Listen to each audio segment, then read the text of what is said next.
members ng Shakey's V-League. Abangan sila sa mga susunod nilang laban dito lang sa Active. So many ways to follow us on here in the V-League. You can visit this website, www.v-league.ph.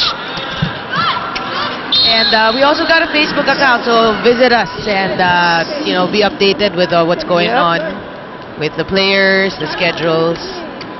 Pati yung people that can reach us sa live streaming, di ba? Yeah. And so far, partner, the Philippine Navy only with 3 attack points and 2 of which coming from Arasan.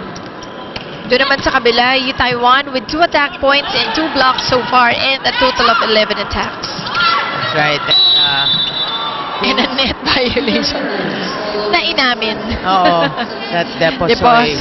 Deposoy, siyempre. Sige, mukhang obvious na obvious. So the front line now of Navy is Deposoy and Rosale.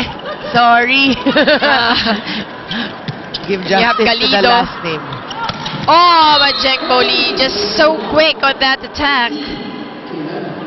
Jengbo Lee just made mincemeat out of the defenders. So Sandugo pulling away right now. 18 serving 11 with Taiwan. Oh, and an ace from Taiwan. Which is very soft, parang soft-spoken to si Taiwan, no? Parang very quiet. Parang ang bait-bait, di ba? Pero pag tinabihan mo, ay, yan laki. Yan laki tao. Quintero Sale, once again, this time from the middle. That's right. You know, that should be that attitude of Navy. Just pound and pound and pound, you know. Given that you're going up against stronger team. Oo, wag mo nang isipin yun, di ba? Siguro ang isipin mo yung paano nga kayo makaka-opensa, your defense. A shriek there by Navy. Oh, and Quintero Sale wanting to get close to the net does not make the shot. That's right. And if it's fun family pizza, it's got to be shaky. So Jengbo Lee 4 attack points now. Quintero Sale having 2 of her own. Good serve. To Carpio, to Galido. Benito's there. De Leon. Oh, Bautista. She loves it that way. Tayo, lapit na, hirap eh. Pero Nene Bautista just responding to this set. And credit Ruby De Leon for knowing what her spikers like. That's right. Bautista ended that with a smile. Oh, another ace from Sandugo. That's right, that's Jengbo Lee doing her jump serve. Susan na comes in for a Arasan. Buhawi. Oh, ano tayo eh. Alam mo, yan yung ano, yung sa volleyball, nakikita natin from baguhan, hanggang nag-asawa na eh. Nag-iba na ng family name. We have been here for quite a while, partner. I know. I remember it started during our time si Cherry Makatangay, di ba? Oh.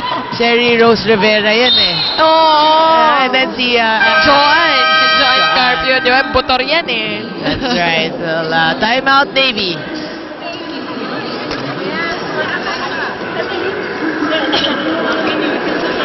Wala naman. Sino ba kukuha dito? Ellen. Sino ba dito? Akala ko anong siya. Bakit ko pumasok dito sa labas natin? Ha? Okay? Siya sweeper eh. Siya sweeper. So, diwan siya sa likod. Okay? Lot, palo na. Pagawin mo lot. Dahil malalaki yun lot. Ano kukuha na yung palo natin? Pa-check. Navy! Wait, Marine team! Well, in the background there when Coach Nene was coaching is actually Mick Laborde. Yes, who hurt herself in her last tournament. Kala niya, buhangin pa rin ang beach volleyball. When she dove, I think na-fracture yung elbow. Oh, no. Well, number 14 in, that's Orina Cania. Boli again with a jump serve.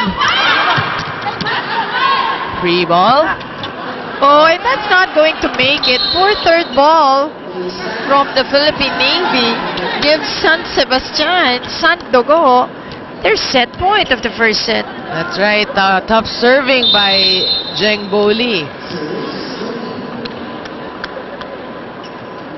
One more time. That was right into the net. But she actually went for it eh. Oo. Gusto niya tapusin yung Oo. set eh. Ace na. But another chance for Navy. Rosales serving. A good serve. Justino. Roses! Sue Roses. What a powerful running hit. That's right. Ending the first set, partner. That's right. And here in our Shakey's Shake and Play, this is Rosale. And Sandugo ends it, takes the set, and that was Zane Roses. First set goes to Sandugo, 25-13. Don't go away.